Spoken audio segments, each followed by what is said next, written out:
This is Jeremiah. I was ready to go into number 26 in this ministry, which is correction. How do you correct people? When do you correct people? And sometimes you have to correct people. That's 26 right here on my list. How do you correct people? When do you correct people? Do you ever correct anybody? Do you just sit home and stare at the wall? If someone's sitting on the railroad tracks and the train's coming, do you just watch the train come? Some people will do that. Some people go too far in correcting you. Let me give you a case in point here, and we'll get to Agape in a moment. I want to get to number 26 in this ministry, which is how do you correct people? When do you correct people? Which is reproach, admonition, reproof, and rebuke. Okay, now listen. How do you do it? When do you do it? Well, let me give an example of how you go too far, for example. Okay, in my opinion, Donald Trump used to have a TV show years ago, and he would fire people if they didn't perform well. Now, those people need a job, number one. And if they're not performing well, we understand why you got rid of them and so forth. But I don't necessarily like the method of how he fired them and how he did it. In other words, what he did wasn't necessarily wrong. Okay, I want you to understand that. Because you do have to let people know they can't perform at this function. If I want to be a brain surgeon and I don't know how to properly handle people's brains, I should be fired from the job. That's common sense. If I drive a bus full of children and I prove that I can't drive very well, kick my rear end, get me off the bus. Okay, I understand that. But let me make a point. Trump or somebody in that position, they have the opportunity to hire that person in another capacity because people need jobs. And in a way, you're kind of being insensitive. I think you're being insensitive by not offering them some task so that they can survive, as opposed to putting them back out on the street again. I think that show, or if I would have been in that position and I had a company like him, which had a broad spectrum of jobs for people to work, I would not give them one specific multitasking opportunity. I would have told them, listen, you're not performing well as a administrator or whatever, but I do have a job for you over here, and you seem to fit these qualifications of a blah, blah, blah, blah. Let's see how you do on this job. You seem to have the proper propensity for that job over there. So I have a job for you. And if you want it, you're hired. Okay, that is the superior method of dealing with people when you have the power to help people. That's the point. But because this gentleman, Trump, it's obviously a little too cold, maybe. I'm not making an assertion. I don't like mentioning names, but I'll make an exception at this time. This individual who has a corporation. He has the ability to be less harsh on the American. Now that person can grow from the experience finding out that they can't have their way. Okay, I understand that too. I think that's an important aspect of what's going on when we correct people and we go there. As far as teaching someone or allowing someone to have a position. I thought that the television show was a little too cold for me. I don't, especially when somebody has a corporation and they have multiple job listings available, they should have them. The person needs a job. Why don't you provide what their skills are and lose the I have the axe in my hand routine? I think it's unbecoming. It's not as though it's not legal, okay? That's not my point. To me, it's not really a Christian way of dealing with things. I think I have a much more superior perspective on hiring. When I have a big corporation and I have the ability to hire people and to make money from their skills. To me, that's and that segues me right into Agape right now. Okay? Because Christian love is not a position whereby that we are really enjoying some sort of axe in our hand. Abusing the power, as Peter said. We're not here to do that at all. As a matter of fact,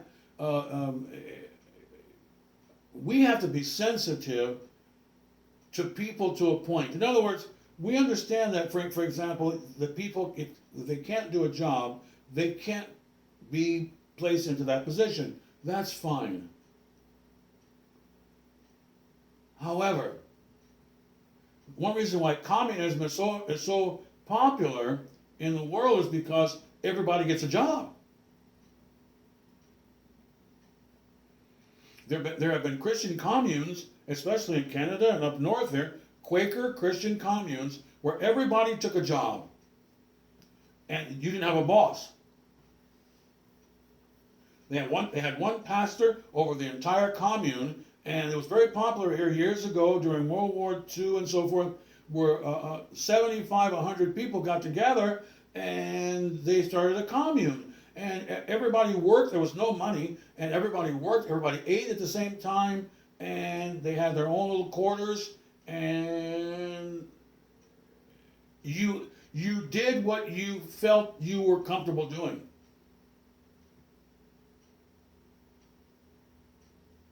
So there were Christians who were living kind of like communists. The word communist has the word commune. It means that everyone is in one group and they see themselves as one group. When the first church of Jesus Christ began with Peter, everyone sold everything they had and they started kind of living together.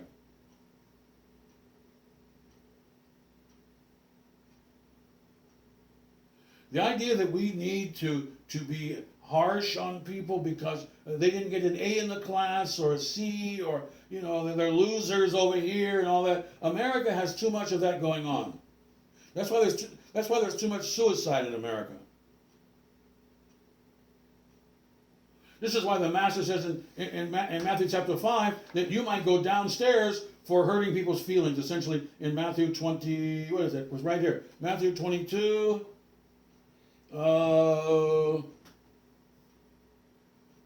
And whosoever shall kill shall be in danger of judgment, and thou shalt be in danger of hell fire. You're in danger of hell fire because you are basically calling people fools.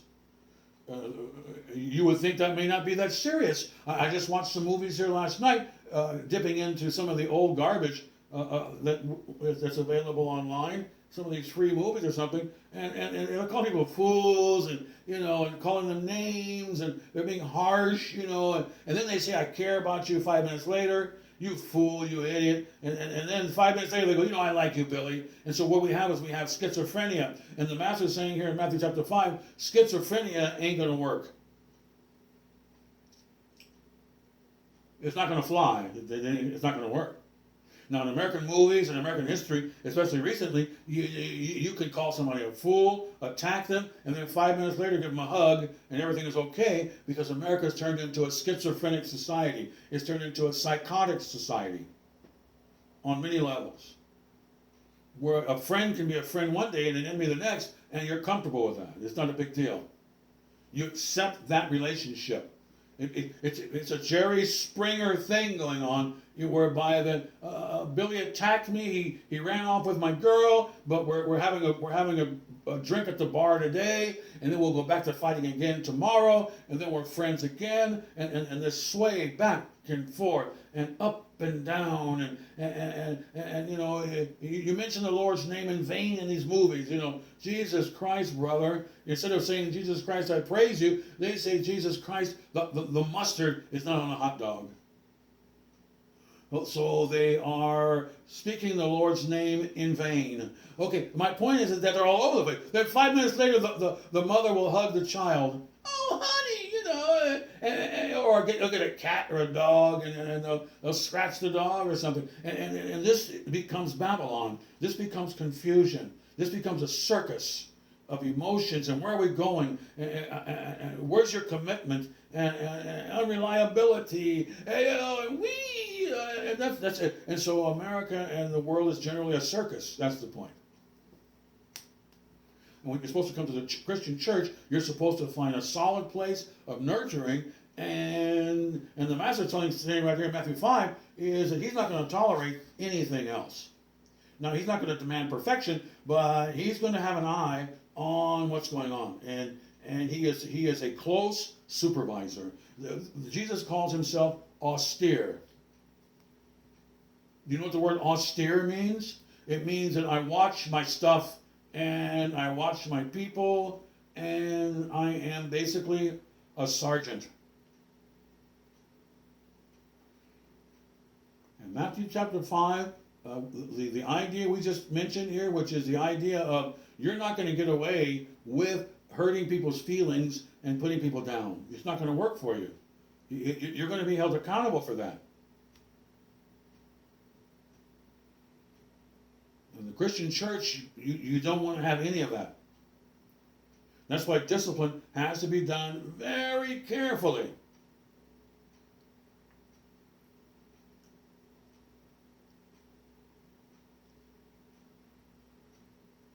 Now we're going to get to Isaiah chapter 1 here after I talk about agape. This is Jeremiah with New Covenant.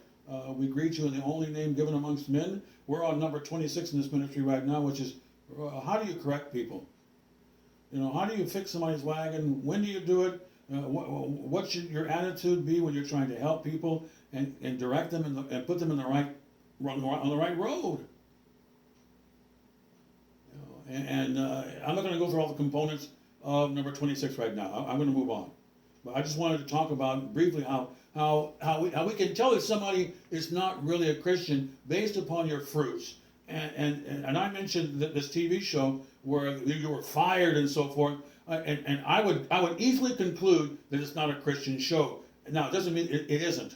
I'm just saying that my first reaction is that it's definitely not a Christian run program.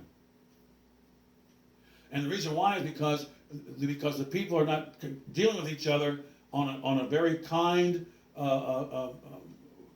concerning perspective.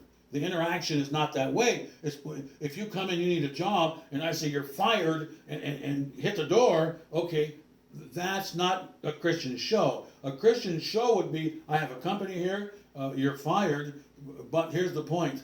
You had a trial, you're not doing well at this time. So we have something for you because we don't want to necessarily fire you.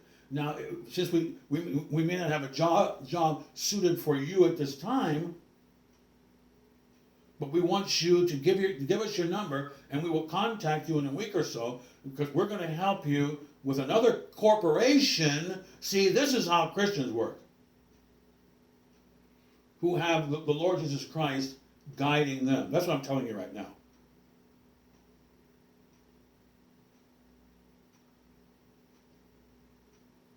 It doesn't mean what these individuals did was wrong by firing people who don't know how to do the job. My point is that the Christian perspective is that you're not performing well. So what we want to do is we want to work with you as best we can so that you're not unemployed. We have a big corporation here. I am an executive. I have quite a few jobs available.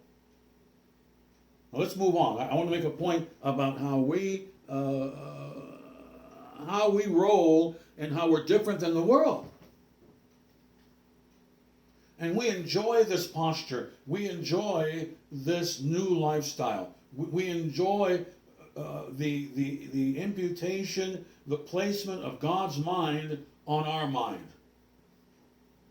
Because it's a superior way of living, and it's a more caring way, and it's a much more enjoyable way than to be quick to cut people down or something. And what that does is, in a way, it lifts you up. In other words, since I know how to perform this task, and you don't, then I am going to gloat in my abilities.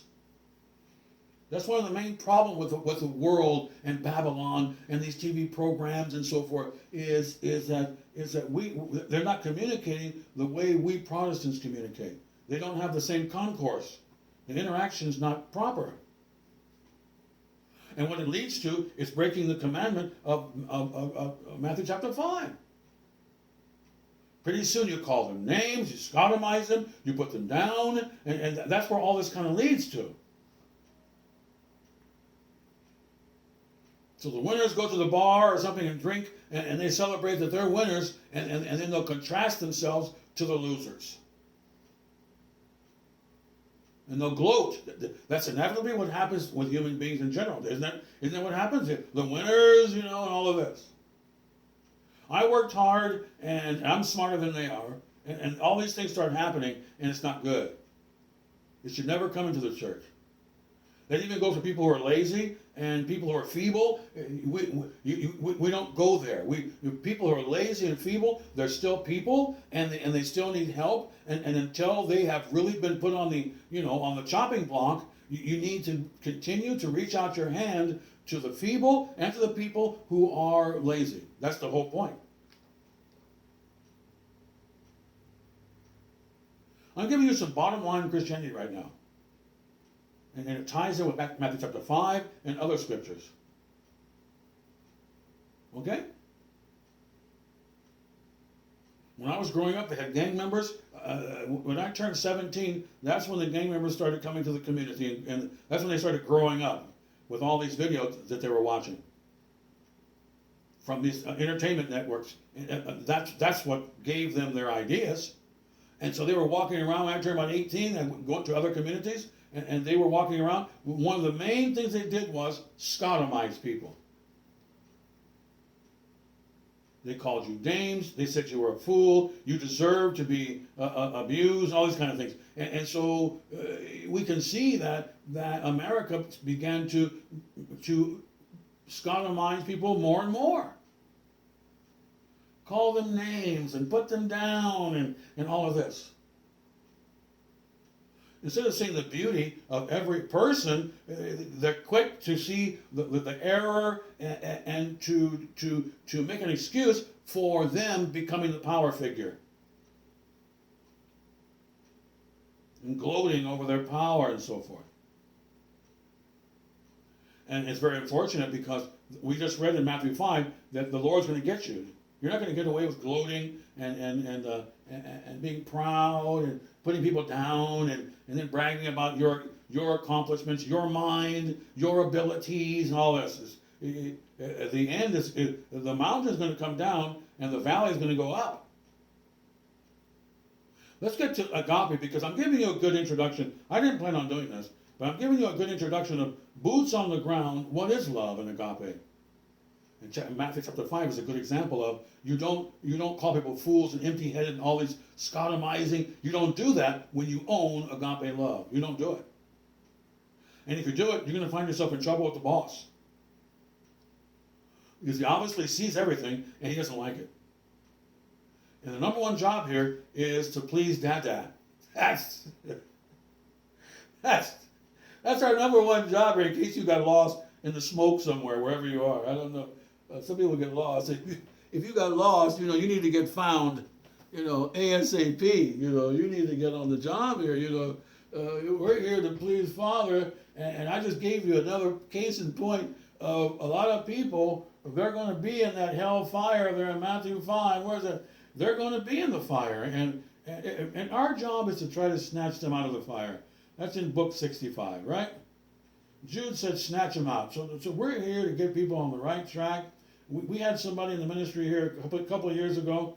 They had been used to being violent and so forth, and they had a short history of violence. And a lot of people have a short history of violence and have a short history of doing something wrong, is what you would say. And they started hanging around us, and you could tell that their mind was going because they had been trained that as orphans or something, they had been trained from their foster people, usually adults, that violence was okay and to call people names is okay.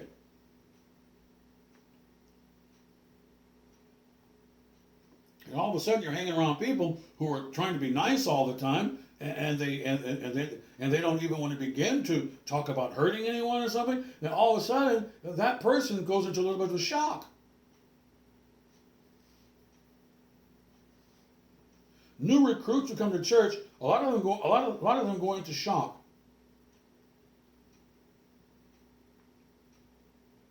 Because they thought that humans behaved a certain way. They come to find out that a lot of humans don't live that way.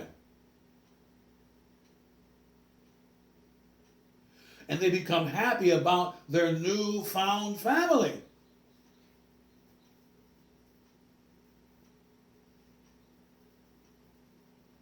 And a heart of stone becomes a heart of flesh, and that heart of flesh, all of a sudden, we have a born-again person. Let me give one more example before we get into love of people who are changed, and that's why Christianity is so important. Let me give you an example. Livingston went to Africa, and he is the most prolific individual probably in the history of mankind. He's one of the most productive Christians to ever live. Now, he's not saved by saving a lot of people. He's saved by the grace of God. However, we do rejoice in his productivity, of the Lord working in him, the Lord accomplishing something through him. You get the point? To God be the glory for Livingston's work, because he almost transformed an entire continent by himself. He impacted regions of Africa on the east coast area there, where entire regions were transformed. Cannibals came to church, and they were smiling and laughing, and they were happy about being a person who knows what love is now. And it's absolutely wonderful, the history of this gentleman.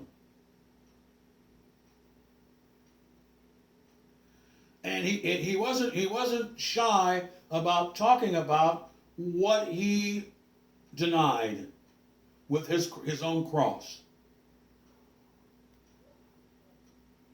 And then Stanley follows him and says, I'm going to do the same thing. Stanley leaves a beautiful fiancée, and he goes from England, and he goes to Africa and devotes himself to the black man in Africa, and he basically loses his life that he might find his life. These are very simple principles. They may not be very popular, but they're popular amongst us Quakers over here. Let's put it that way. There's nothing unusual about this living bread I'm talking about right now, because this is living bread.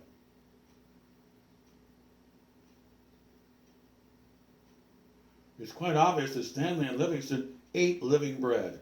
We can easily assume that they did that. The bread which came down from heaven, that if any man eat this bread. So both of these gentlemen are eating humiliation, and they're turning away from the pleasures of the world, so to speak, and that's called success. That's called overcomer. That's called a soldier who fought a good fight. Because when Stanley ran into Livingston, he was going through malaria, and he was being carried on a cart to his church members in the next village. In other words, he was sick, and he was still going to the meetings and establishing essentially an entire new pedagogy and narrative to a continent. One man. What an amazing gentleman. And it was birthed from what? Denial. That's the point. The book of Acts says humiliation is justification. The way that you get the blood of Jesus sprinkled on you is for you to say, yes, sir, I will go and do what you want me to do, and I'll keep my mouth shut. They put in American terminology. Oh, I just gave it to you. That's it. You don't really need any more information than that. That's my point. I mean, in a nutshell. That's one thing that we Americans know how to do, is to give you the bottom line quick and easy, and we can move on, kind of. That's my point. Now, there's more to it. It's a simplified perspective, but you get the gist of what's going on. Because Stanley found him, went back to London, and he called his friends pudding eaters. Soft pudding eaters. Overly dressed, too well organized, too much clean water, too much, And he took off and took over for Livingston. Because he was willing to lay down his life for the brethren. That is the love of Jesus Christ.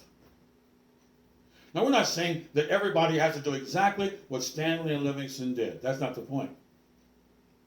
We're just saying that these guys are giving you boots on the ground, obvious, get it done stuff. Both of these guys.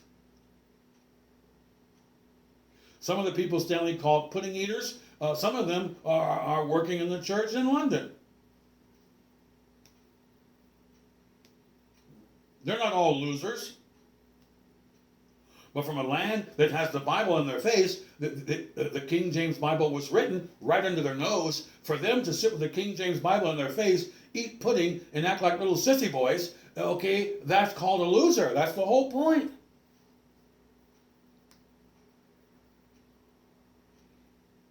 Stanley can see that a lot of these guys are acting like TV preacher type guys. I want luxury.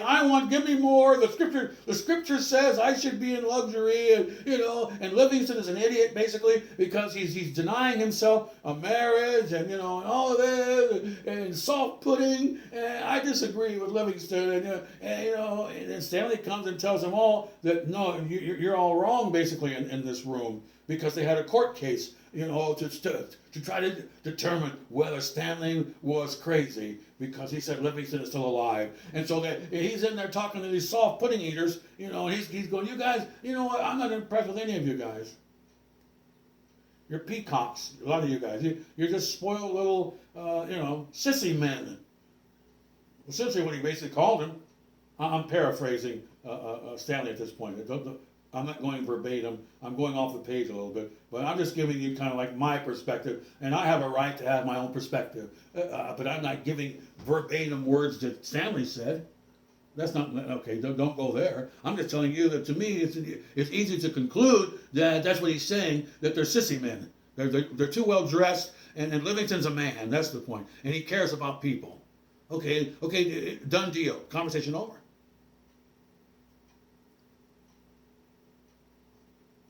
I find it hard to disagree with Stanley, and I agree with him. And he wasn't a Christian at this time. He was obviously becoming a Christian. He said, I'm not necessarily a Christian at this time, like Livingston.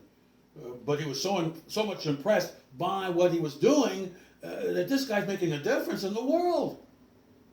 Well, the other guy is eating pudding and going into a room, and he has a little library and a fireplace, and nothing's changing. Now let's get to love, because I'm giving you love boots on the ground, which is, the Bible says, John and Paul say that the love of Jesus Christ is laying down your life for the brethren. That's what love is. And we're going to love right now. This is the number one playlist I have here available for you. Okay? Let's get to it. I'm just going to make a few points. I'm not going to go into a lot of details on Stanley and Livingston or what is boots on the ground. Laying down your life for the brethren, which goes back to living bread. Living bread is essentially loving Jesus Christ. Living bread is essentially humiliation. Allowing yourself to be humiliated out there in the world and lowered, just like he was lowered, and then you allow that to happen, then you have a winner on our hands. How it's lowered, when it's lowered, is not necessarily my business. But when you allow yourself and pray, thy will be done, the Lord's he's going to lower you essentially. because that's the fellowship of his lowering. That's the fellowship of his suffering. And the brethren come first. I come second. Now, what's nice about the brethren becoming first and you becoming second and third is you just saved your soul, which means now you are first. That's the point. By you putting yourself second, by Livingston telling his fiancée goodbye, whatever he did, I'm not saying everybody has to do exactly what Livingston said. What I'm saying is, by him putting himself second to the brethren in Africa, saving these cannibals, whatever, he put himself in first. That's the whole point. So on the Lord's day, guess who's in first? Livingston's in first. But he put himself in second. That's how this goes. It's very simple. You say, Jeremiah, I didn't understand that. Now you do. Now let's go to Agape. How much time I have on this video? Well, I'm done already. I didn't even get a chance to get into the points that I'm going to get into. Now, I don't have under Agape a lot of what we just went through. I'm just feeling out the idea of love and loving your brother and the way you love yourself and so forth. Okay, the way I loved you. Okay, those are the heavy hitters. Now, I'm going to go into some of the specifics as to what agape means, okay? These are permanent terms, okay? I'll be right back with that, and Jeremiah will be right back. Maranatha.